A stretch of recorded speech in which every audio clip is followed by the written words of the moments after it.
எவ்வளோ அழகாக இருந்தாலும் பிரேக்கப் பண்ணுறதுக்கு ஒரு ஸ்லாட் இருக்குது, வேணாம் அப்படின்னு சொல்கிறதுக்கு ஒரு மூமெண்ட் இருக்குது. இப்போ இந்த சட்டை எங்கடா வாங்கினேன்னு ஆரம்பிச்சு ட்ரம்ப் காதில் சுட்ட வரைக்கும் அவங்களால பேச முடியும். லஸ்ட்டில் ஸ்டார்ட் ஆயிடுது, அது லவ்வாக மாறினா மாறட்டும். இது நல்லா இருக்கு. இப்போ ஃபிசிக்கலாக கிடைக்கிறவங்ககிட்டயும் மென்டலாக கிடைக்கிறதும் கிடைக்குமான்னு ட்ரை பண்ணுவாங்க, கிடைக்காது. மென்டலி எல்லாருமே ப்ளே பாய்ஸ் தான். அப்போ நல்லவனோ கெட்டவனோ. ஆனால் நம்ம பசங்க சைடில் என்னங்க ஏதாவது ஒரு மிஸ்டேக் இருக்கும்ல.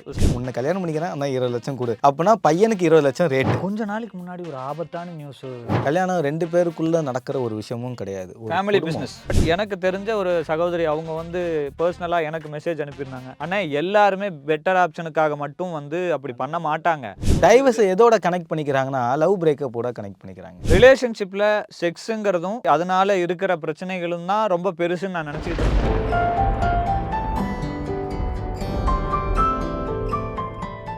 நான் என்ன நினச்சிட்டேன்னா, இது பேசலாமா வேணாமான்னு தெரியல, இருந்தாலும் சொல்கிறேன். ரிலேஷன்ஷிப்பில் செக்ஸுங்கிறதும் செக்ஸை சுற்றி அதனால இருக்கிற பிரச்சனைகளும் தான் ரொம்ப பெருசுன்னு நான் நினச்சிக்கிட்டு இருந்தேன். ஆனால் நிறைய பேர்த்துக்கிட்ட பேசும்போது தான் எனக்கு தெரியுது, 100 விஷயத்தில் ஒரு விஷயம்தான் செக்ஸுன்னே சொல்கிறாங்க. ஆமாம், அது ஒரு விஷயமே இல்லை, அது நீ மறந்துடும், அது உனக்கு ஞாபகமே இல்லாத அளவுக்கு பல விஷயங்கள் உனக்கு ரிலேஷன்ஷிப் லைஃப்ல வந்துடும். கட்ரினா கைஃப் எவ்வளோ அழகான ஒரு ஹீரோயின், எப்படி இருக்காங்க. ரம்பீர் கபூர் அவர் வேணான்னு சொல்லிட்டு போனார், பிரேக்கப். கட்ரினா கைஃபை பிரேக்கப் பண்ணாருங்க இல்லையா? எவ்வளோ அழகாக இருந்தாலும் பிரேக்கப் பண்ணுறதுக்கு ஒரு ஸ்லாட் இருக்குது, வேணாம் அப்படின்னு சொல்கிறதுக்கு ஒரு மூமெண்ட் இருக்குது. ஆமாம் இல்லையா?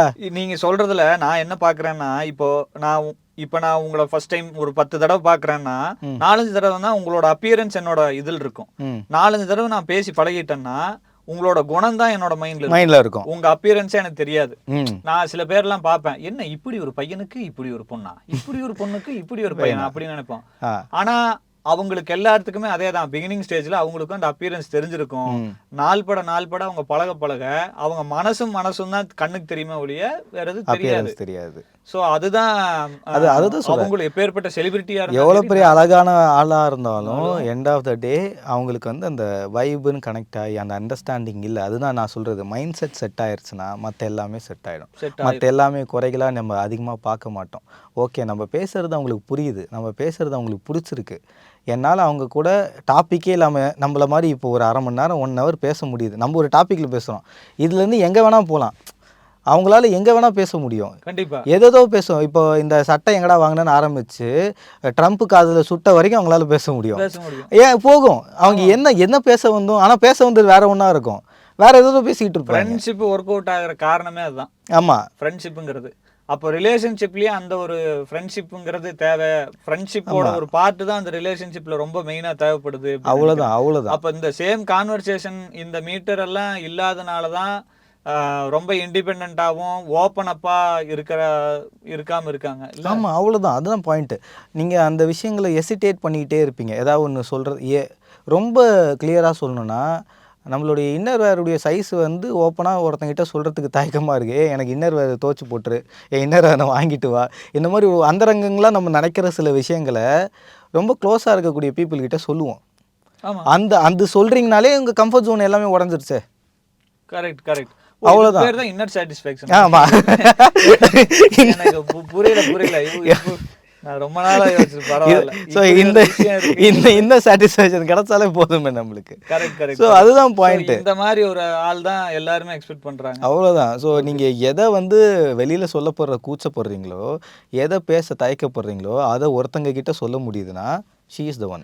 என்னங்க இப்போ எல்லாமே பண்றதுக்கு கூச்சப்பட மாட்டேங்கிறாங்க, சொல்றதுக்கு கூச்சப்படுறாங்கன்னு எனக்கு என்ன ஜென்ரேஷன் இல்லைங்க, இப்போ எனக்கே புரியல. அது இப்போ இன்னும் கிளியராக சொல்லணும்னா, 90s பிறந்ததால் ஒரு கிஸ்ஸு வந்து எங்கேருந்து ஆரம்பிக்கும்னா, ரொம்ப நாள் பார்த்து பேசி பல நாட்கள் அவளை மீட் பண்ணி ஒரு கட்டத்துக்கு அப்புறமா தான் அவள் கையை பிடிக்க தயக்கப்பட்டு பல டாஸ்கெல்லாம் முடித்து கை விரலை பிடிச்சிருப்போம், நடந்து வந்திருப்போம்.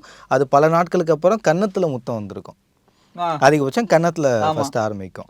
ஸோ அதுக்கப்புறம் அதுதான் ஃபஸ்ட்டு ஒரு பெரிய ஒரு மூமெண்ட்டாக இருக்கும். இப்போது நீ லவ்வுக்குள்ளேயே வந்திருக்க மாட்டேன், ஆனால் இப்போ கிஸ்ஸு ஃபஸ்ட்டு எடுத்த உடனே கிஸ்ஸில் ஸ்டார்ட் ஆகிற ரிலேஷன்ஷிப்லாம் இருக்குது. சிம்பிள் 90s 80s எல்லாம் இன்னும் இதுதான். அவங்க எல்லாம் வந்து நேருக்கு நேர் பார்க்காமயே தூரத்துல இருந்தெல்லாம் காதலிச்சு இருக்கிறாங்க. லவ்ங்கிற மீட்டர்லாம் போயிட்டு ஒரு கட்டத்துல அது லஸ்டா மாறுது, அதுக்கப்புறம் அது என்னமோ மாறுது. ஓகே, ஆனா இப்பெல்லாம் என்னன்னா லஸ்ட்ல ஸ்டார்ட் ஆயிருது, அது பாரு சைமல்டேனியஸா ஒண்ணு போயிட்டு இருக்குது. அது லவ்வா மாறினா மாறட்டும், இல்லன்னா இது நல்லா இருக்கு இப்படியே போகட்டும், எனக்கு இது தேவை. ஆமா. அப்போ இப்ப எல்லாருமே என்ன யோசிக்கிறாங்கன்னா, பிசிக்கலா எனக்கு ஒண்ணு எல்லார்த்தையும் சொல்லல, அதான் இருக்கிற பிரச்சனைகளை நம்ம பார்த்துதான். பிசிக்கலா எனக்கு இது தேவைப்படுது, இது எனக்கு கிடைச்சிட்டு இருக்குது, இது நல்லா இருக்குது, அது போயிட்டே இருக்கு. பட் மென்டலி எனக்கு யாராவது ஒருத்தர் தேவை, அது ப்ராப்பரான ஒருத்தன் தான் தேவை. சோ என்ன அண்டர்ஸ்டாண்ட் பண்ணிக்கிறேன், அது வந்து சைமல்டேனியஸா அதோட தேடுதல் போயிட்டு இருக்கு. ஆமா. இன்னொன்னு இருக்கும், பிசிக்கலா கிடைக்கிறவங்கிட்டே மென்டலா கிடைக்கிறதும் கிடைக்குமான்னு ட்ரை பண்ணுவாங்க, கிடைக்காது.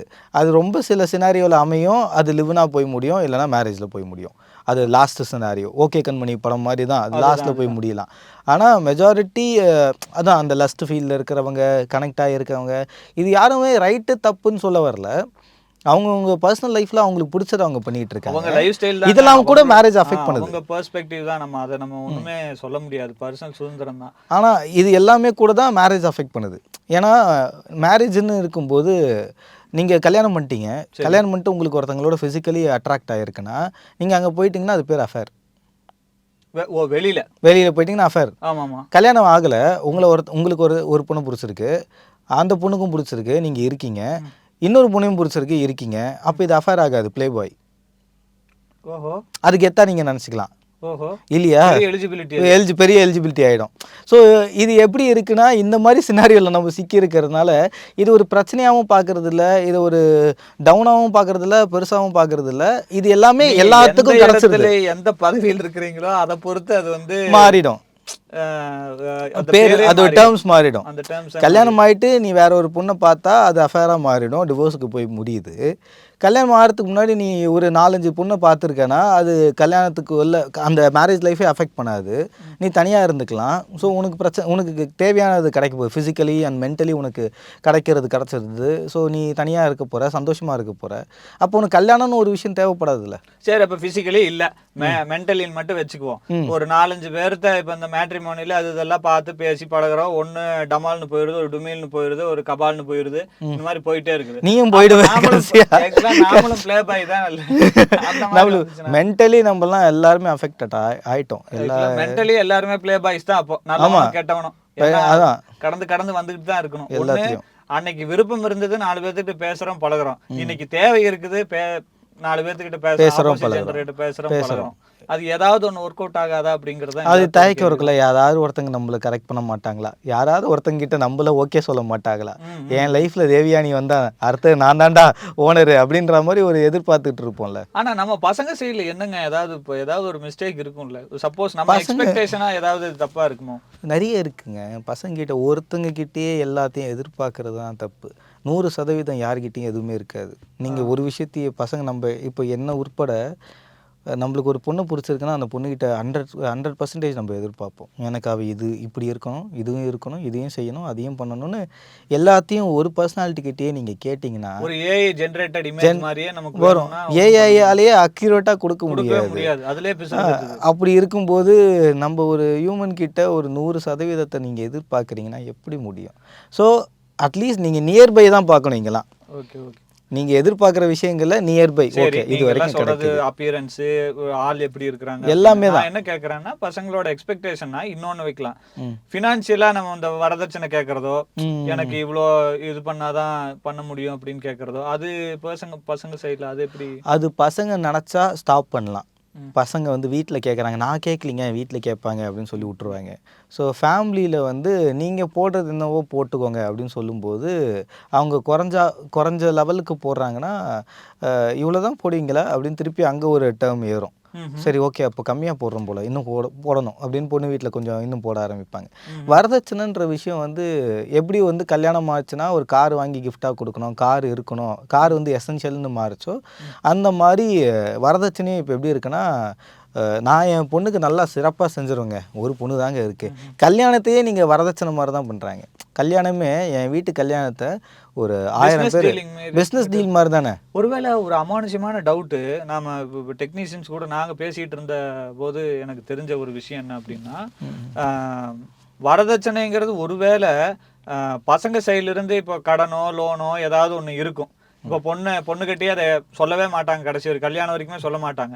இந்த வரதட்சணை வாங்கி அதை அடைச்சிடலாம் அப்படிங்கிற மாதிரி ஏதாவது பிளான் பண்ணுவாங்க? இருந்திருக்கலாம். ஆனால் வரதட்சணை வாங்கி ஒரு பொண்ணிட்ட அப்போது அவளை இன்டைரக்டாக நம்ம ஒரு பேங்க் மாதிரி தானே பார்க்குறோம். எனக்கு வந்து கடன் இல்லாத வட்டி நடமாடும் ATM மிஷின். நடவ ஏடிஎம் மிஷின் மாதிரி எனக்கு ஒரு கடன் இருக்குமா, ஒரு 20 லட்சம் கடன் இருக்குது, உன்னை கல்யாணம் பண்ணிக்கிறேன் ஆனால் 20 லட்சம் கொடு அப்படின்னா பையனுக்கு 20 லட்சம் ரேட்டு. ஓ ரைட் ரைட் ரைட். என்னுடைய ரேட் 20 லட்சம், நீ கொடுத்தா என் கடன் அடைச்சிப்ப அப்படின்ற மாதிரி தான் எனக்கு பொண்ணு இருக்கு. பார்க்கும்போது பிரைஸ் டேக் மாட்டிட்டு பிரைஸ் டேக் போய் மாட்டி. உட்காந்துக்கலாம். ஸோ இது இப்படி பையன்கிட்ட இருக்குன்னா அப்போ பசங்ககிட்டயும் ஃப்ளாஸ் இருக்குல்ல, சரி பொண்ணுங்கிட்டையும் இருக்குல்ல. ஏன்னா பசங்களே போட்டு அடிக்க முடியாது. இப்போது அது எப்படி இருக்குன்னா, நானே 1.5 லட்சம் சம்பாதிக்கிறேன், சரி, நான் ஏன் 60,000 சம்பாதிக்கிற ஒரு பையனை கல்யாணம் பண்ணணும்? அப்போ எனக்கு 2 லட்சம் சம்பாதிக்கிற மாப்பிள்ளை வேணும். ஆமா, நானே opposite side ல. நானே மாருதி 800 வச்சுருக்கேன், அப்போ பென்ஸ் வச்சுருக்க மாப்பிள்ளை வேணும். அப்படி ஒரு எதிர்பார்ப்பு அவங்களும் வைக்கிறதுனால என்கிட்ட பென்ஸ் இருக்குன்னா அப்போது எனக்கு இதுக்கு மேலே ஐயராக ஃபெராரி வச்சுருக்க பொண்ணு தான் வேணும்னு அவனும் கேட்பான், அவனும் அதுக்கு மேலே பார்ப்பான். ஸோ மேலே இப்படியே போயிட்டே இருக்கா. அப்போது இவங்க ஆசையை குறைச்சிக்கல, இவங்க ஆசைப்படுறாங்க எனக்கு இதெல்லாம் கைட்டீரான்னு அவங்களும் வச்சுக்கிறாங்க. பொண்ணு வீட்லேயும் சரி பொண்ணும் சரி அவங்க சைடில் ஒரு டிமாண்ட் இருக்குது. ஒரு நல்ல படித்த டாக்டர் மாப்பிள்ளை வேணும், அந்த மாப்பிள்ளைக்கு சொந்தமாக வீடு இருக்கணும், அவன் மாதத்துக்கு 1.5 லட்சம் சம்பாதிக்கணும்னு இவ்வளோ கைட்டீரியா நீங்கள் வச்சுக்கிறீங்களா? இருக்கேன், எனக்கு இங்கே வேணும். பொண்ணு நினைக்கிறது அதுதான், பையன் நினைக்கிறது. ஸோ இப்படி நீங்கள் ஒரு அளவுகோலை வைக்கிறீங்களா? இவ்வளோ அளவுகோலுக்கு நீங்கள் வச்சிங்கன்னா அப்போ இந்த அளவுகோலுக்கு நீங்கள் வரதட்சணை கொடுத்துடணும். கொஞ்ச நாளைக்கு முன்னாடி ஒரு ஆபத்தான இது மீம்ஸ்லேயே அதுலேயே போட்டுருந்தோம். 50 பொண்ணு கல்யாணம் பண்ணா? இல்லைங்க, அதுவா? இல்லையா? பெங்களூர்ல 30,000 பொண்ணுங்களுக்கு கல்யாணம் ஆகலையா? பெங்களூர்லையா? ஆமா, சரி ஒரு வாரம் போயிட்டு வரலான்னு பாக்குறேன். இதுக்கு உங்களுக்கு வந்து 30 வயசு ஆச்சு, ஐடி ஃபீல்ட்லயோ மற்ற நல்ல ஃபீல்ட்ல எஜுகேட்டடு 2-3 டிகிரி முடிச்சிருக்கிறாங்க, அவ்வளவு சம்பாதிக்கிறாங்க. 30,000 பேர்த்துக்கு ஆகலையா? அதே நிலைமை தான் இங்க தமிழ்நாட்டில பசங்களுக்கா இருக்கும். ஆமா, அப்படின்னு சொல்லிட்டு நல்ல காம்போ கிளம்பி பெங்களூர் போயிடலாம் எல்லாம் பண்றோம்ல. ஆமா, அந்த மாதிரி தமிழ்நாட்டுலயும் பெங்களூர்லயும் ஏதாவது ஒரு நல்ல கொலாபரேஷனா தான் இருக்கும். எனக்கு தெரிஞ்சு பெங்களூர் நல்ல ஊரு, இங்க இருந்தாங்க போனா நல்ல கொலாபரேஷன். மேட்ரிமோனியில என்னென்னமோ சப்ஸ்கிரிப்ஷன் அதெல்லாம் பண்றாங்க, கொலாப் கொடுத்துருந்தாங்கன்னா பண்ணிருக்கலாம். நல்ல விஷயமா இருக்கு. ஆக்சுவலி அதான் இதே பாயிண்ட் தான். ஸோ அளவுகோலுன்னு ஒன்று அவங்கவுங்க வச்சுக்கிறாங்களே, என் சம்பளம் இவ்வளோ இருக்குது, நான் எதிர்பார்க்கறது இவ்வளோ இருக்குது, அப்போ இதுக்கு மேலே இருக்கிற ஒருத்தன் எனக்கு வேணும்னு அவங்களுடைய மைண்ட் செட் அப்படி இருக்கிறதுனால வரதட்சணை அப்படி தான் வருது. இப்போ நான் 1 லட்சம் பொண்ணு சொல்லணும்ல, நான் 1.5 லட்சம் சம்பாதிக்கிறேன், என் மாப்பிள்ளை 30,000 சம்பாதிச்சா என்ன, நான் கல்யாணம் பண்ணிக்கிறேன் அவனை கல்யாணம் பண்ணிட்டு நான் பார்த்துக்கிறேன் அவனை அப்படின்னு எத்தனை பொண்ணுங்க இங்கே உடச்சிக்கிட்டு வராங்க? கம்மி.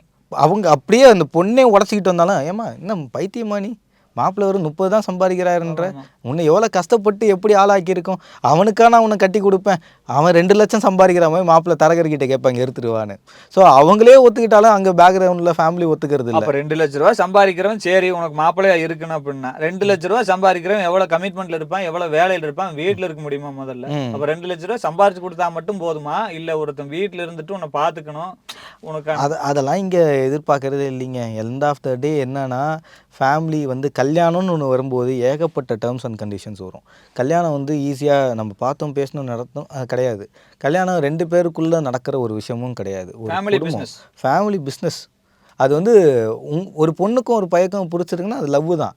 அது கல்யாணத்துக்கு போகணுன்னா அவன் இந்த அப்பா அம்மாவுக்கு அந்த அப்பா அம்மாவை பிடிக்கணும், அந்த அப்பா அம்மாவை தாண்டி தாய் மாமனுக்கு பிடிக்கணும், தாய் மாமாவை தாண்டி பாட்டி தாத்தாவுக்கு பிடிக்கணும், சொந்தக்காரங்களுக்கு பிடிக்கணும், எல்லாம் பிடிச்சி நம்ம ஜாதி சனமாலாம் பார்ப்பாங்க. அது வேறு ஒரு ரோல் ப்ளே பண்ணணும். இது எல்லாத்தையும் பார்த்து ஜாதகத்தை பார்ப்பாங்க, எல்லாம் பிடிச்சி எல்லாம் கரெக்டாக இருந்த பிறகு ஃபினான்ஷியல் ஸ்டேட்டஸை பார்ப்பாங்க. ஸ்டேட்டஸை வச்ச பிறகு அளவுகோல் பையனுக்கு ஒரு தராசில் நிற்க வச்சு, பையன் இந்த வெயிட்டுப்பா, இந்த வெயிட்டுக்கு நீங்கள் நகையெல்லாம் போடணும், ஓகே இந்த வெயிட்டுக்கு ஏற்ற மாதிரி பணத்தை வைக்கணும், பையனுக்கு பைக்கெல்லாம் வேணாம், முதுகுவலி வரும், கார் வாங்கி கொடுத்துருங்க, இந்த அளவுகோலாம் வச்சு பார்த்துக்கிட்டு இருப்பாங்க. ஸோ இது எல்லாமே மேட்ச் ஆகி தராசா ஒரு விஷயம் சொல்கிறீங்களா, இவ்வளோ அழகாக விஷயம் பண்ணி ஒரு கல்யாணம் பண்ணி வச்சா 2 மாதம் டைவர்ஸ். எனக்கு என்ன கணக்குன்னு புரியல. அப்போ கிராமட்டிக்கலா இத்தனை விஷயங்களை பண்ணி ப்ரொசீஜரா பண்ணாலும் அது அந்த டைவர்ஸ்ங்கிறது அது ரொம்ப அழகா முடிஞ்சிருது. டைவர்ஸ் எதோட கனெக்ட் பண்ணிக்கிறாங்கன்னா லவ் பிரேக்கப்போட கனெக்ட் பண்ணிக்கிறாங்க. லவ் பிரேக் ஏன்பா லவ் பண்ணுறோம், எப்படி சொல்கிறீங்க? லவ் பண்ணுறோம், ஒரு பையனை பிடிச்சிருக்கு, ஒரு பையனோட லவ் பண்ணுறோம், அவன் கூட வாழ்கிறோம், அவனுக்கு டேர்ம்ஸ் பிடிக்கல, பிரேக்கப் பண்ணிட்டோம், அப்படிதான் டிவோர்ஸ் அப்படின்றாங்க சில பேர். ஆக்சுவலி அப்படி கிடையாது. அது ஈஸியா அது லவ் பர்சனலாக ஒருத்தனோட பிரேக்கப் ஆகுறது இட்ஸ் ஃபைன். ஏன்னா அது நீ மட்டும் தான் அஃபெக்ட் பண்ண, அது அதிகபட்சம் உங்கள் அப்பா அம்மாவை அஃபெக்ட் பண்ணும். ஏன்னா நீ டிப்ரெஸ்டாக இருக்குன்றதுனால, நீ டல்லாக இருக்குன்றதுனால உன் ஃபேமிலி உன் ஃப்ரெண்ட்ஸ் அஃபெக்ட் பண்ணும்.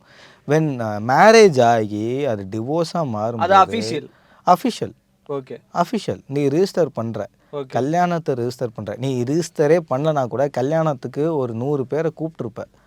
வெறும் 10 பேரை வச்சு நீ கல்யாணம் பண்ணா கூட இட்ஸ் அஃபிஷியல். 2 பேருக்குள்ளே பேசிக்கிட்டு வாட்ஸ்அப்லேயே பாய் அப்படின்னு முடிக்கணும். அதாங்க. ஸோ டிவோர்ஸ் வந்து பிரேக்கப்போட கனெக்ட் பண்ணவே கூடாது. அது ரெண்டுமே வேற. பிரேக்கப்னா சொசைட்டி உள்ள வராது. வராது. டைவர்ஸ்னா சொசைட்டி உள்ள வரும். வரும். அங்க ஒரு ஜட்ஜ்மென்ட் இருக்கு, எல்லாமே இருக்குல்ல. எல்லாம் பேசணும். அவன் வந்து ரொம்ப ஏதோ ஒரு டேர்ம்ஸில் தான் அவங்க டிவோர்ஸ் எடுக்கிறாங்க. பையனோ பொண்ணோ எனக்கு பிடிக்கலன்னு ஏதோ ஒரு காரணத்துக்கு தான் அந்த ஸ்டேஜுக்கே போகிறாங்க. அந்த ஸ்டேஜுக்கு போனாலுமே அது வந்து பிரேக்கப்போட ஒப்பிடுறது எனக்கு உடன்பாடு இல்லை. ஏன்னா பிரேக்கப் வந்து வேறு, டிவோர்ஸ் வேறு.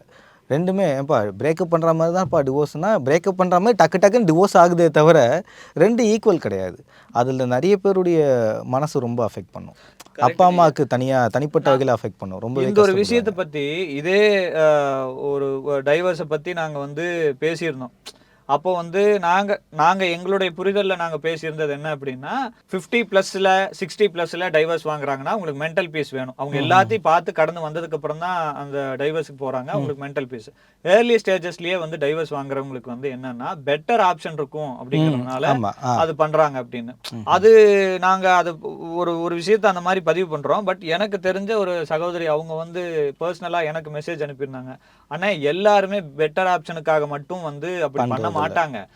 நீங்க அதுக்கு அடுத்து என்ன டைவர்ஸுக்கு அப்புறம் என்னங்கறத யோசிச்சுதான் நீங்க அதை பேசுறீங்க. டைவர்ஸ் ஏன் நடக்குதுன்னா அதுக்கு ரீசன்ஸ் இருக்குது அப்படின்னாங்க. அது என்னன்னு ஏதாவது தெளிவா சொல்ல முடியுமாடா, நான் எங்கேயாவது ரெஜிஸ்டர் பண்றேன் அப்படின்னு. அவங்க அதுக்கு லிஸ்ட் டவுன் பண்ணி 10-12 ரீசன் போட்டிருக்காங்க. நான் ஒரு ஃப்ளோல சொல்லிடுறேன். இப்போ ஒரு குடிகாரனா இருப்பான், அடிப்பான். அடுத்தது குடிக்கவே இல்லைனாலும் ஒரு சைக்கோவா இருப்பான். நமக்கு தெரியவே தெரியாது, அவ்வளோ சாஃப்டா இருப்பாங்க, அப்படி இருப்பாங்க. அப்புறம் படிச்ச பொண்ணு வேணும், ஆனா கல்யாணத்துக்கு அப்புறம் வேலைக்கு போக கூடாது. ஆமா. சோ அது நீங்க செகண்ட் கேட்டகரியில இவனையும் சேர்த்துக்கலாம். ஆமா, இவனும் ஒரு சைக்கோ தான். ஓகே. அடுத்தது வந்து டவுட் சந்தேகங்கிறது நார்மலா வர்றது. அது நம்ம சந்தேகப்படுறாங்கிறது தெரியாத அளவுக்கு பயங்கரமா சந்தேகப்பட்டுட்டே இருக்கிறது. அதுக்கு அடுத்தது அஃபேர் வச்சிருக்கிறது வெளியே. எமோஷனலி அன்அவைலபிள், நம்ம பேசினதுதான். உட்கார்ந்து பேசி ஒரு விஷயத்தை ஷேர் பண்ணிக்கிறது. அடுத்தது ஃபேமிலி டார்ச்சர், கூட்டுச்சேரி. ஃபேமிலியோட சேர்த்து அந்த மீட்டர்ல ஆரம்பிப்பாங்க. அதுக்கு முன்னாடி தான் ஆரம்பிக்கும். எல்லா சென்டென்ஸையும் அதை வச்சு அந்த பொண்ணை டெமாலிஷ் பண்ணிடுவாங்க, பையனையும் டெமாலிஷ் பண்ணிடுவாங்க. அடுத்தது வந்து 2024 டைவர்ஸுங்கிறது அவ்வளவு எளிதான ஒரு காரியம் இல்லைங்கிறாங்க ஃபீமேல் சைடுல இருந்து. அது ஏன்னா ரிலேட்டிவ்ஸ் தப்பா பேசுவாங்க, சரிங்க. சொந்த ஃபேமிலியே சப்போர்ட் பண்ணாது, அவங்களே ஒத்துக்க மாட்டாங்க. மூணாவது சொசைட்டி வந்து ஜட்ஜ் பண்ணிக்கிட்டே இருக்கும். இதுவே அவங்கள கொன்றும், ஒரு கில்ட் ஒரு ஃபேஸ்ல. அதனால அவங்க என்ன ஆகும்னா இன்னொரு பெட்டர் ஆப்ஷன் புடிச்சிட்டு அவங்க மூவ் ஆன் ஆகிறதுக்கு கஷ்டம். இன்னொன்னு டைவர்ஸ்டு விமனை கல்யாணம் பண்றதுக்கும் பல பேர் யோசிப்பாங்க. இது ரொம்ப முக்கியமான விஷயம். இது இன்னொன்னு வந்து லாஸ்டான ஒரு விஷயம் வந்து ஒரு சென்சிட்டிவான விஷயம்.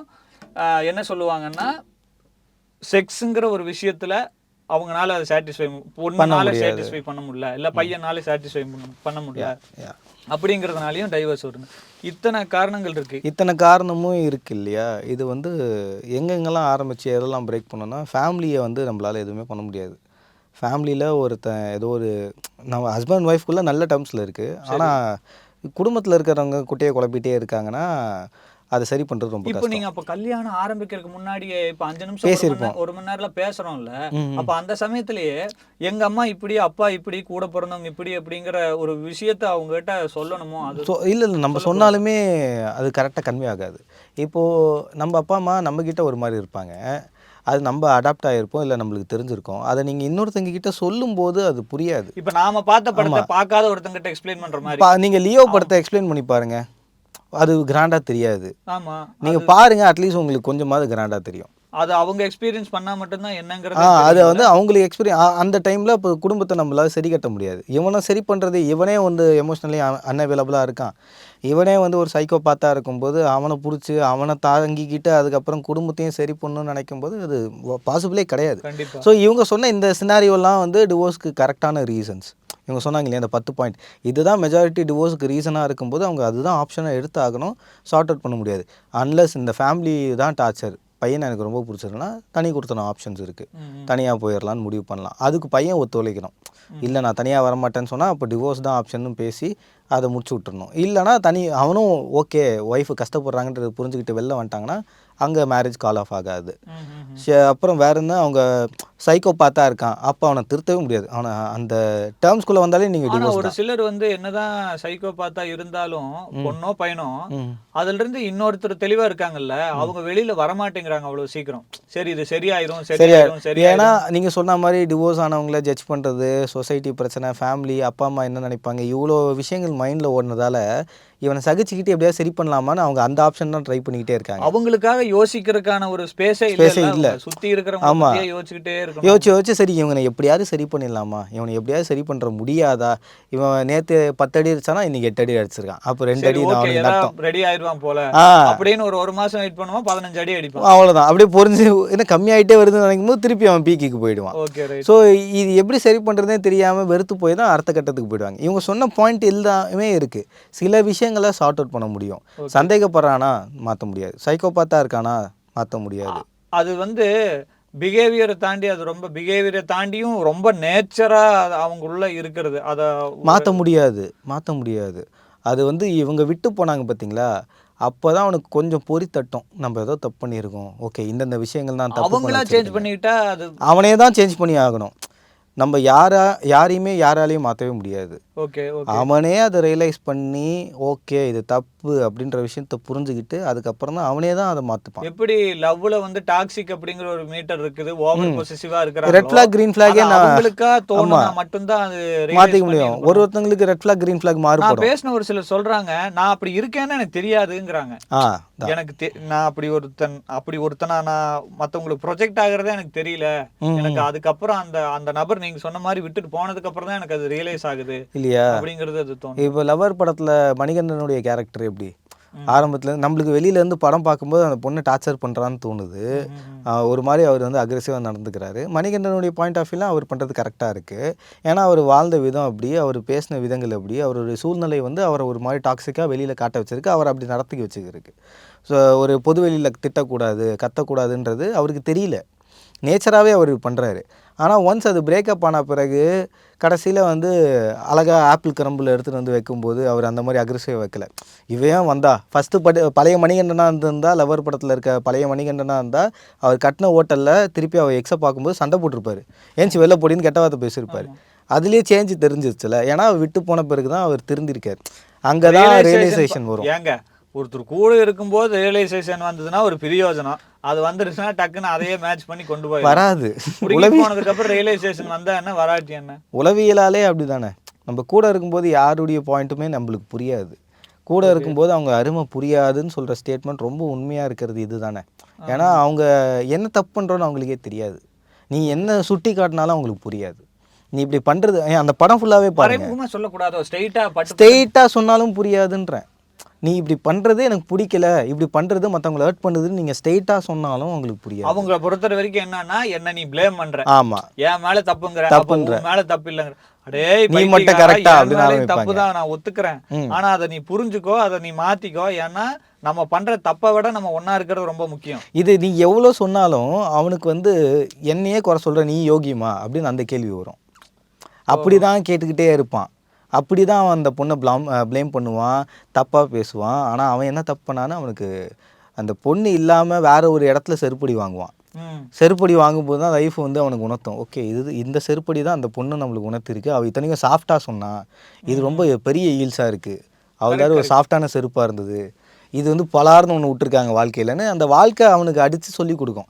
இதனால் தான் அவன் என்னை விட்டு போயிருக்கா, இப்படி நடந்துக்கிட்டது அவளுக்கு பிடிக்காமல் இருந்திருக்கு அப்படின்னு அந்த சைக்கோபாத்தாக இருக்கிறவனா இருக்கட்டும், கோவப்படுறவனா இருக்கட்டும், சந்தேகப்படுறவனா இருக்கட்டும், எல்லாமே வந்து அந்த தப்பை எப்போ ரியலைஸ் பண்ணுவாங்கன்னா அந்த பர்சனாலிட்டி நம்ம கூட இல்லாமல் போன பிறகு தான். ஆக்சுவலாக நம்ம நெருக்கமாக இருக்கிறதுனால தான் நம்ம சொல்கிறோம். இப்போ நான் ஒரு பொண்ணுன்னா ஒரு பையன்கிட்ட நான் வந்து அதை சொல்கிறேன்னா, நான் நெருக்கமாக இருக்கிறதுனால எனக்கு நீ வேணும், நீ இம்பார்ட்டன்ஸுங்க, எல்லாரும் சொல்ல வேண்டிய அவசியம் இல்லையே. வெளியில போயிட்டு திட்டிட்டு போயிடலாம், பக்கத்து வீட்டுக்காரனா அவங்களுக்குள்ள பேசிக்கலாம், அவங்களதான் அவங்களுக்கு அவனோட அவங்க லைஃப்ல நீ ஒன்றும் அவ்வளவு முக்கியமான ஆள் கிடையாது, அதனால அவங்க சொல்லலை. ஆமா. ஸோ அதே மாதிரி அவங்க ஈஸியா உன்னை அசிங்கப்படுத்திட முடியும், உன்னை தூக்கி வீசிட முடியும். அந்த அவமானம்ங்கிறது ரொம்ப பெருசா இருக்கும். அப்பதான் ரியலைஸ் அந்த பண்ணுவான். அவமானம் தான் அவனுக்கு கற்றுக் கொடுக்கும். ஓகே இப்படி நடந்துக்கிட்டது. அப்போ அவனுக்கு என்ன ஆகுனா இவென்ச்சுவலி இதே சினாரியோ அவன் லைஃப்பில் நடந்திருக்கும். கனெக்ட் பண்ணி பார்ப்பான். டக்குன்னு மைண்ட் வந்து கனெக்ட் பண்ணும். இந்த சினாரியோ நான் யாருக்கோ பண்ணியிருக்கேனே அப்படின்னு பார்ப்பான். அது அவன் லவ்வருக்கே பண்ணியிருப்பான். அப்போ தான் அவனுக்கு தோணும், ஓகே அப்போ இப்படி பார்த்தா ஒரு நல்ல லவ் பண்றதுக்கோ இல்ல ஒரு நல்ல கல்யாணம் பண்றதுக்கோ இந்த மாதிரி ஒரு 4-5 லவ்வோ கல்யாணமோ பண்ண முடியாது.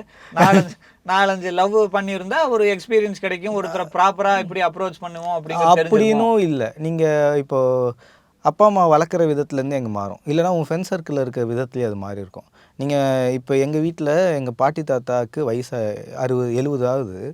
இப்போ வரைக்கும் எங்கள் பாட்டி தாத்தா கூட எங்கள் பாட்டி கற்றுனா எங்கள் தாத்தா சைலண்ட்டாக கேட்டுப்பார், சண்டை போட மாட்டார். எங்கள் அம்மாவுடைய ட்ரெஸ்ஸை எங்கள் அப்பா துவச்சி போடுவாங்க.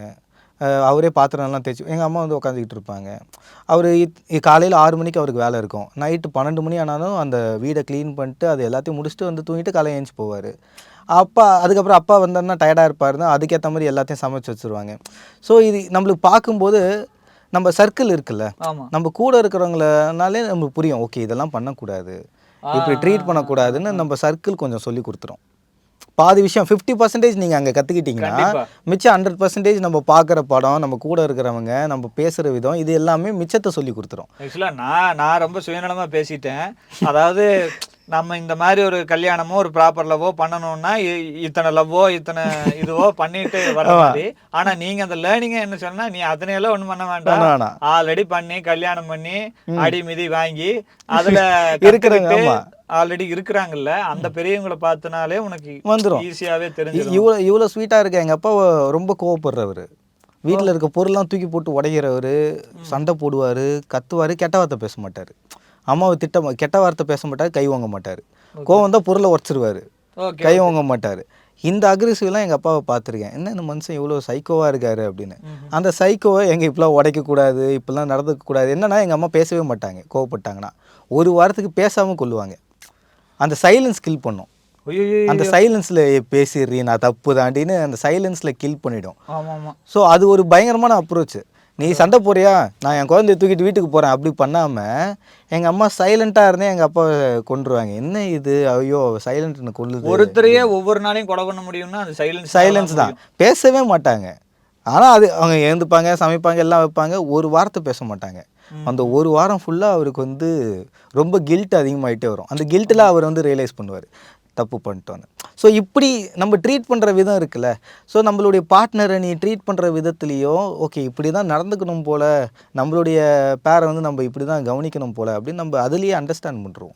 ஸோ அந்த வேலை நீ லவ் பண்ணுற பொண்ணு அழகாக பார்த்துப்ப. இப்போது நிறைய இடத்துல பார்க்குறேன், பொண்ணுடைய ஹேண்ட்பேக்கை பையன் ஷோல்டரில் வச்சுட்டு நடக்கிறதெல்லாம் ரொம்ப க்யூட்டாக இருக்குது. அதெல்லாம் நல்லா இருக்குது. இது ரொம்ப நார்மலைஸ் ஆயிடுச்சு. பொண்ணு பேக்கை நான் தூக்குறதுல எனக்கு அவமானம் இல்லைன்னு. ஸோ இந்த பாயிண்ட் ரியலைஸ் பண்ணும்போது அவங்களுக்கு பின்னாடி உட்காந்து போறான். அவங்க மோஸ்ட்லி ரிலேஷன்ஷிப்ல இப்பெல்லாம் பார்த்தா ஜெண்டராவே அவங்க ஆப்போசிட் ஜெண்டர் லஸ்ட தவிர ஜெண்டராவே அவங்க மாத்தி அப்படி பாத்துக்கிறது இல்ல. அவங்க ஒரு மாதிரி இது ஒரு ஹியூமன் அவ்வளவுதான், அப்படி ஹியூமன்லி கனெக்டடா தான் இருக்கிறாங்க. அது நல்லா இருக்கு. ஹியூமன்லி கனெக்டடா இருக்கிறதுனால பிரச்சனை இல்லை சார். இப்போ நம்ம மேரேஜுக்கே வந்துருவோம். இந்த ஒரு படம் பார்த்துட்டு ரிவ்யூ சொல்றாங்கல்ல, அந்த மீட்டர் எல்லாம் இப்ப எல்லாத்துக்கிட்டையும் ரிவ்யூ கேட்க வேண்டியதா இருக்கு. நானெல்லாம் கிட்டத்தட்ட ஒரு 4-5 வருஷமா ரிவ்யூ கேட்டுக்கிட்டே இருக்கேன். எப்ப கல்யாணம் பண்ணலாமா வேண்டாமா அப்படின்னா ஆளுக்கு ஒண்ணு சொல்றாங்க.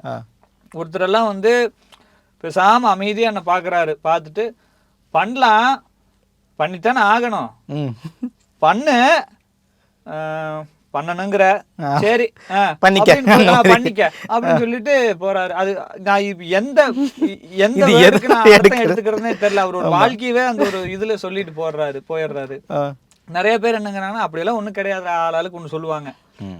ஒவ்வொருத்தருக்கும் ஒவ்வொரு தனித்தனி இந்த கைராகிய மண்டையில இதெல்லாம் தனித்தனியா இருக்கிற மாதிரி உன் லைஃப் உனக்கு அமைகிறது வேற மாதிரி தான் இருக்கும். இன்னொருத்தரோட லைஃப்ல இருந்து ஒரு ரிலேஷன்ஷிப்பை நீ எக்ஸாம்பிளா எடுத்துக்கவே முடியாது, உனக்கு தனியா இருக்கும். அதனால மேபி உனக்கு நல்லா அமைஞ்சிருச்சுன்னா நீ நல்லா இருந்துட்டேன்னா அப்படிங்கிற மீட்டர்ல சொல்றாங்க. ஒரு சிலர் என்னங்கன்னா லவ் பண்ணி அது கல்யாணம் பண்ணி போனாதானே அது ஒர்க் அவுட் ஆகும், அப்பதானே ஒரு இது இருக்கும். இன்னொருத்தங்க என்ன சொன்னாங்க, எதுக்கு லவ் அரேஞ்ச் மேரேஜ் பண்ணி வைக்கிறாங்களா, நமக்கு எதுக்கு தலைவலி, அதெல்லாம் போட்டு இழுத்துட்டு வீட்டுல எல்லாம் ரெடி பண்ணி வைக்கிறாங்க, அமைதியா போனோம் தாலி கட்டணுமா வாழ்ந்தமா சேர்த்தமா அப்படி போயிடலாம், அந்த மீட்டர்ல இருக்கு. இது எதை எடுத்துக்கிறது இந்த கல்யாணங்கிற ஒரு விஷயத்துக்கு? கல்யாணம்ன்ற ஒரு விஷயத்துக்கு கல்யாணம் பண்ணுங்க. நான் வந்து எல்லாரும் சொல்லுவாங்க, கல்யாணம் ஆனவங்கிட்ட கேட்டிங்கன்னா ஐயோ கல்யாணம் பண்ணாத அப்படின்வாங்க. கல்யாணம் பண்ணிட்டு ஏன் சொல்கிற, அதை அப்போயே முடிவு பண்ண வேண்டியது தானே. என்னுடைய பாயிண்ட்டு கல்யாணம் பண்ணணும், எல்லாருமே கல்யாணம் படம் பார்த்தவனுக்கு தானே தெரியாது நல்லா இருக்குதா இல்லையான்னு. அவன் அங்கே ஜாலியாக தானே குழந்தையோட சுற்றிக்கிட்டு இருக்கான், அவன் ஜாலியாக தானே அவுட்டோர் சுற்றிக்கிட்டு இருக்கான். எப்படியும் அவன் வந்து ஸ்டேட்டஸ் போடுறான், கல்யாண வாழ்க்கையே இப்படி தான் இருக்குது. கல்யாண வாழ்க்கை வந்து அவன் ஜாலியாக சுற்றுறதா நம்ம கண்ணுக்கு தெரியுது, அவன் ஜாலியாக சுற்றுறதுக்கு எவ்வளவு ஆகுதுன்னு சொல்லி அவனுக்கு தானே தெரியும். பிரச்சனை இருக்குங்க எந்த ரிலேஷன்ஷிப்லங்க பிரச்சனை. கல்யாணத்தை நீங்கள் வந்து எப்படி டேர்ம் பண்ணுறாங்க தெரியுமா வெளியில், கல்யாணத்தினால தான் என் ஹாப்பினஸ் போயிருச்சு, கல்யாணம் பண்ணதால் தான் என் ஃப்ரீடம் போயிருச்சு அப்படின்னு கல்யாணத்தை ப்ளேம் பண்ணி அவங்களுடைய தனிப்பட்ட சந்தோஷங்கள் போனதுக்கு காரணம் கல்யாணம் தான் அப்படின்னு அவங்க முத்திரை வைக்கிறாங்க. நான் என் புருஷன் என்னை படிக்க விடலை, என் புருஷன் என்னை வெளியூருக்கு போக விடலைன்னு நான் கல்யாணம் பண்ணாமல் இருந்தால் என் ஃப்ரீடமுக்கு நான் போயிருப்பேன்னா அவங்க வீட்லேயும் ஒத்துருக்க மாட்டாங்க. நீ எப்படியும் வெளியூர் போகிறதுக்கு அவங்க அப்பா அம்மாவும் ஒத்துருக்க மாட்டாங்க, நீ மேற்கொண்டு படிக்க உங்க அப்பா அம்மா ஒத்துருக்க மாட்டாங்க, கல்யாணம் பண்ணு அப்படின்னு அங்கதான் அவங்களும் இருந்திருப்பாங்க. கல்யாணம் அவ்வளவுதான், ஏதோ ஒரு ரீசன் தான் சொல்ற. நீ வந்து மேற்கொண்டு படிக்கணும், எனக்கு கல்யாணம்லாம் வேணான்னு சொல்லியிருப்ப, ஆனா உங்க வீட்டில் வந்து அதெல்லாம் முடியாது கல்யாணம் பண்ணுன்னு அங்கேயே உனக்கு ஆஃப் பண்ணிட்டாங்க.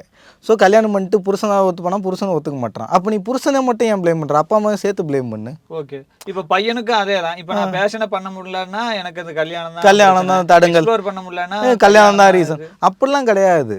உனக்கு லைஃப் வந்து கரெக்டான பார்ட்னர் அமையிறது தான் இங்கே பாயிண்ட்டே. உனக்கு புரிஞ்ச மாதிரி உன்னை பிடிச்ச மாதிரி ஒரு பார்ட்னர் அமைஞ்சிருச்சுன்னா அவங்க ஒருத்தங்க மட்டும் போகணும், குடும்பம்லாம் வேணாங்க. ஓகே, உங்கள் ஒய்ஃபுடைய ஃபேமிலியோ ஹஸ்பண்டுடைய ஃபேமிலி தான் தேவையில்லைங்க. உங்கள் ஹஸ்பண்ட் உனக்காக நிற்பானா, உங்கள் ஒய்ஃப் உனக்காக நிற்பாளா, அது போதும். அப்போ உங்கள் சைடில் நீங்கள் கடந்து வந்த அனுபவங்கள்லேருந்து கன்க்ளூஷனாக ஒன்று சொல்லுங்களேன். உங்களுக்கு தெரிஞ்ச ஒரு ரியலைசேஷன் வந்திருக்கும்ல, நான் இந்த ப்ராசஸ் எல்லாம் பண்ணிட்டு வந்தேன், இதெல்லாம் ஒர்க் அவுட் ஆகலை, எனக்கு நல்லா தெரியுது, இனி அடுத்து இந்த விஷயத்தில் நான் ஒரு ப்ராசஸ் ஆரம்பிக்கிறேன்னா அது இப்படித்தான் பண்ணணும்னு சொல்லிட்டு உங்களுக்கு தோணும்ல. இப்போ பேரண்ட்ஸ்லேருந்து ஆரம்பிச்சு நீங்கள் உங்கள் ஜோடி வரைக்கும் அதுவும் ஒர்க் அவுட் ஆகலை, இங்கிருந்து ரிவர்ஸ்ல ஸ்டார்ட் பண்ணா அது ஒர்க் அவுட் ஆகுமா? ஒரு வேலை எப்படி இல்லை, எப்படி ஆரம்பித்தாலும் ஒர்க் அவுட் எங்கே ஆகும்னா நீ எவ்வளோ சீரியஸாக இறங்குறியோ அதில் தான் ஒர்க் அவுட் ஆகும். கன்சர்ன் பர்சன் சீரியஸாக இருக்கும். இப்போ ஒரு ஃப்ளோவில் நடக்கும்னு சொல்லிட்டு நம்ம ஃப்ளோவில் ஒரு புண்ணாக்கும் நடக்காது. ஐயோ, ஃப்ளோவில் எதுவுமே நடக்காதுங்க. ஃப்ளோவில் நீங்கள் வந்து இங்கே வண்டி ஆரம்பித்து ஃப்ளோவில் நம்ம வேணால் செவுத்தில் தான் முட்டிப்போம். நீங்கள் போகிற டெஸ்டினேஷன் ஃபிக்ஸ் பண்ணணும்ல, நான் இங்கே தான் போக போகிறேன்ப்பா அப்படின்னு. அந்த டெஸ்டினேஷன் ஃபிக்ஸ் பண்ணிட்டு எந்த ரூட்டில் வேணால் போய்க்கலாம். டெஸ்டினேஷனே ஃபிக்ஸ் பண்ணாமல் வழி மாறினாலாவது ஒரு 5 நிமிஷம் 10 நிமிஷம் லேட்டாவது போய் சேர்ந்துடலாம். ஆனால் நீ டெஸ்டினேஷனே ஃபிக்ஸ் பண்ணாமல் நான் எங்கேயோ சுற்றிக்கிட்டே இருக்கணும்னு நினச்சி சுற்றிக்கிட்டே தான் இருப்பேன், எதுக்கும் ஒரு முடிவு வராது. அப்படின்னா நான் சொல்ற மீட்டர் என்னன்னு அப்படின்னா, போற இடம் ஒண்ணு, இப்படி போவோம், அந்த இடம் வந்துச்சுன்னா வரட்டும். இப்போ கல்யாணம் வந்து பண்ணலாமா வேணாம்னா பண்ணணும்னு தான் நான் சொல்லுவேன். ஓகே, எண்ட் ஆஃப் த டே எனக்கு கல்யாணம் பண்ணணும், அது வந்து ஒரு கமிட்மெண்ட். கல்யாணம் வந்து ஒரு முக்கியமான சீரியஸ் கமிட்மெண்ட், அதுக்கு ரெடியாக இருக்கணும். கல்யாணம் பண்ணிட்டா எனக்கு இந்த ஃப்ரீடம் போயிடும், எனக்கு இது கிடைக்காது அது கிடைக்காது அப்படின்னு ரீசன் எதுக்கு வேணால் நீ சொல்லலாம். அது கல்யாணத்தை தான் நீங்கள் இப்போ அதிகமாக பேசுகிறவங்க கல்யாணத்தை ப்ளேம் பண்ணி கல்யாணத்தினால தான் என் வாழ்க்கையே நாசமாக போச்சுன்ற மாதிரி அதை வந்து ரொம்ப ட்ரமட்ரைஸ் பண்ணுறாங்க. ஆக்சுவலி அப்போல்லாம் கிடையாது. கல்யாணம் நீங்கள் பண்ணிட்டா அவங்க ஒரு மேற்கொண்டு ஒரு ஃபேமிலி ஆளாக்கு அரிசி எக்ஸ்ட்ரா போட போகிறேன்ற கதை தான். கல்யாணம் பண்ணிட்டா சந்தோஷமாக தான் இருப்போம். அது நீ எவ்வளோ தூரம் ஒரு டே ஃபுல்லாகவே நம்ம ஜாலியாக சிரிக்கிறது இல்லை, டே ஃபுல்லாகவும் கோபமாக இருக்கிறது இல்லை. ஒரு இன்சிடென்ட் தான் நம்மளை கோபப்படுத்த போகுது, ஒரு இன்சிடென்ட் தான் நம்மளை சந்தோஷப்படுத்த போகுது. ஸோ அப்படி தான் மேரேஜும் இருக்கும். கல்யாணத்து ஃபுல்லாவே உனக்கு ஒரே மீட்டர்ல இருக்காது, மிக்ஸ்டு எமோஷன்ஸா தான் இருக்கும். தனியா இருந்தாலும் அப்படிதான் இருக்க போற. கல்யாணம் பண்ணிட்டா என்ன, கல்யாணம் ஆச்சுன்னா அவங்களுடைய எமோஷன்ஸ் சேர்த்து நீ கேரி பண்ணுவ, அதுக்கு பழகிக்க, அவ்வளவுதான். அது வந்து ரொம்ப உனக்கு டார்ச்சர்லாம் இல்ல. சப்போர்ட் பண்ணினா அவங்களும் சப்போர்ட் பண்ணுவாங்க, மியூச்சுவல் அண்டர்ஸ்டாண்டிங்ல அது ஒர்க் ஆகுது. ஆமா, இது வந்து ரொம்ப வொஸ்டான, கல்யாணமே பண்ணாதன்னு பயம்பூத்துவாங்க பாருங்க. கல்யாணம் அவ்வளவு வொஸ்ட்லாம் கிடையாது. அப்ப நீங்க சொன்ன விஷயத்துல இருந்து நான் கன்க்ளூடரா என்ன சொல்றேன்னா, மேரேஜ்ங்கிற ஒரு கமிட்மெண்ட்ங்கிறது ஒவ்வொரு பர்சனுக்கும் தேவை, கன்ஃபார்மா தேவை. அதை தாண்டி அதுல என்னென்னலாம் பிரச்சனை வருதோ அது எல்லாம் எப்போ ரெக்டிஃபை ஆகுன்னா அதுக்கான ஒரு பார்ட்னர் அமையும் போது. ஆமாம். இன்னும் சிறப்பாக சொல்லணும்னா, ஒரு பையன் கல்யாணம் ஆகி வீட்டு பிரச்சனையும் ஒய்ஃபையும் சமாளிக்க தெரிஞ்சிட்டா, அவனை மாதிரி எந்த பிரச்சனையும் சமாளிக்க முடிகிற ஒரு ஆள் எவனுமே இல்லை. எதை வேணால் செய்வான் அவன். அவன் ஒரு கிங்குன்னு சொல்லலாம். அவனால் எல்லாத்தையும் மெயின்டைன் பண்ண முடியும். Okay okay. எவ்வளோ சிக்கலை தான் ஒர்க் ப்ரெஷர் தான் அவனால் சமாளிக்க முடியும். ஒய்ஃபையும் பார்த்துக்கிட்டு ஃபேமிலியும் அவனால் மெயின்டைன் பண்ண முடியுது.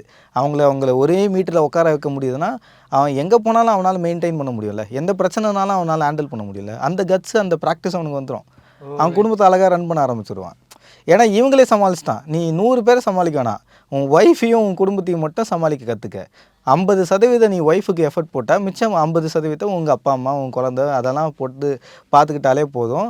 நீ ஆஃபீஸில் இருக்க ப்ரெஷர், இந்த வெளி உலகத்தில் இருக்கக்கூடிய ப்ரெஷர் எல்லாத்தையும் ஈஸியாக ஹேண்டில் பண்ணலாம். ஆக்சுவலாக அதுக்கெல்லாம் அவங்களே சப்போர்ட் பண்ணிடுவாங்கன்னு நினைக்கிறேன். ஆமாம். இப்போ ஃபேமிலிக்குள்ள நம்ம எனர்ஜி போட்டோம்னா நமக்காக அந்த ஃபேமிலி எனர்ஜி போடுமோ அப்படின்னு தானாக வந்துடும்.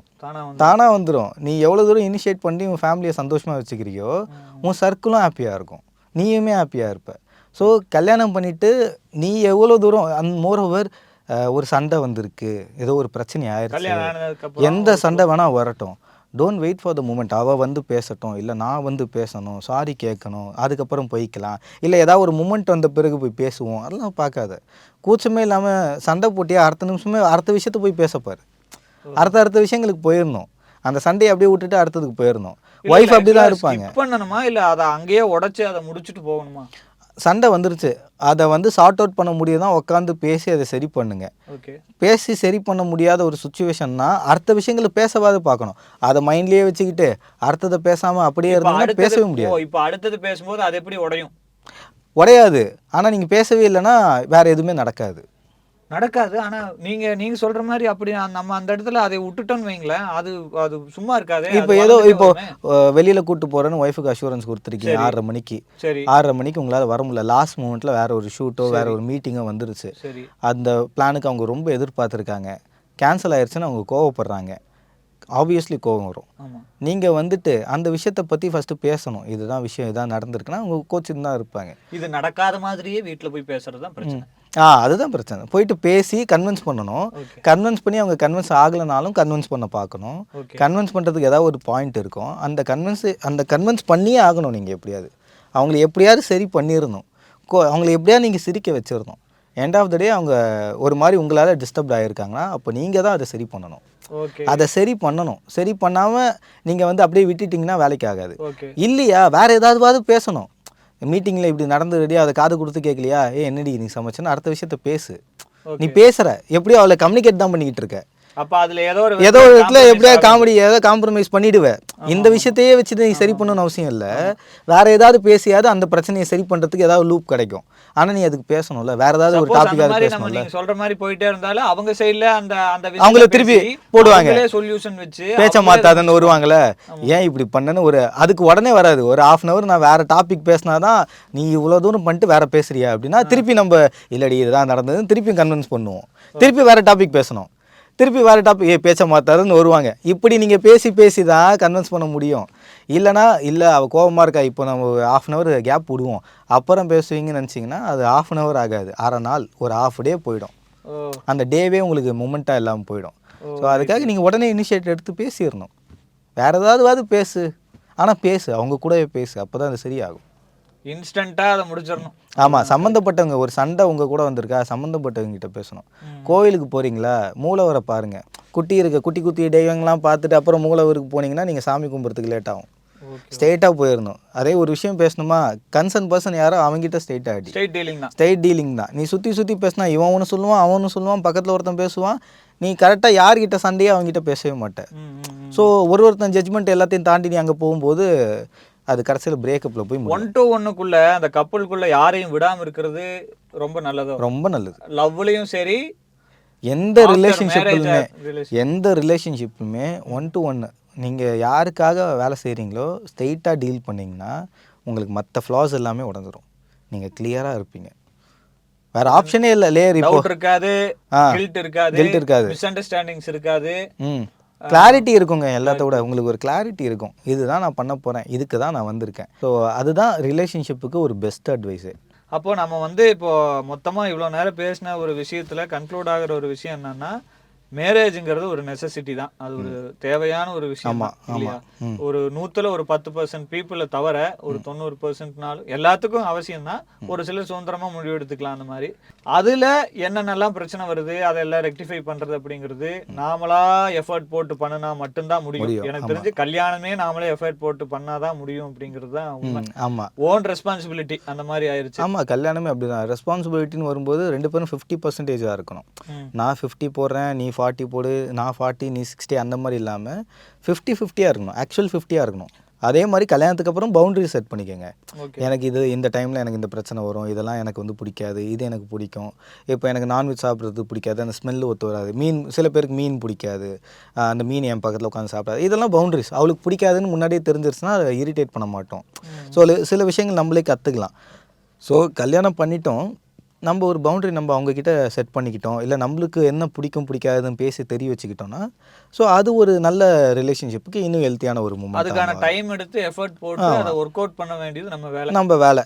அதுக்கு பயந்துட்டு நம்ம கல்யாணம் பண்ணாமல் இருக்கிறது தேவையில்லை, ஸ்கேரியான ஒரு விஷயம் தான். ஏன்னா கல்யாணம் பண்ணிட்டு அதுவும் போயிருச்சுன்னா நம்மளுக்கு வர பார்ட்னர் எப்படி இருப்பான்னு தெரியலையேன்னு ஒரு பயம் இருந்துக்கிட்டே தான் இருக்கும். ஆனால் நீங்கள் நியர்பை, நான் ஏற்கனவே சொன்னது தான், உங்களுக்கு பிடிச்ச பார்ட்னரை 100% தேடாதீங்க.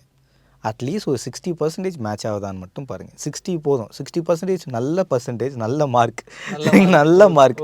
60-65% மேட்ச் ஆகிறானா, நம்ம பேசுகிற காமெடிலாம் புரியுதா, நம்ம போட்ட ட்ரெஸ்ஸை நோட் பண்ணுறானா, நம்ம என்ன ட்ரெஸ் போட்டிருக்கோம் அப்படின்னு நோட் பண்ணுறானா, நம்மளுக்கு காம்ப்ளிமெண்ட் கொடுக்குறானா, நம்ம வேலையை நம்ம வந்து பாராட்டுறானா, நம்மளுடைய ஒர்க் கல்ச்சர் அவனுக்கு புரியுதா, நம்மளுக்கு ஸ்பேஸ் கொடுக்குறானா, நம்மளை ரெஸ்பெக்ட் பண்ணுறானா, லிசன் பண்ணுறானா, இதெல்லாம் வந்து பார்க்கணும்.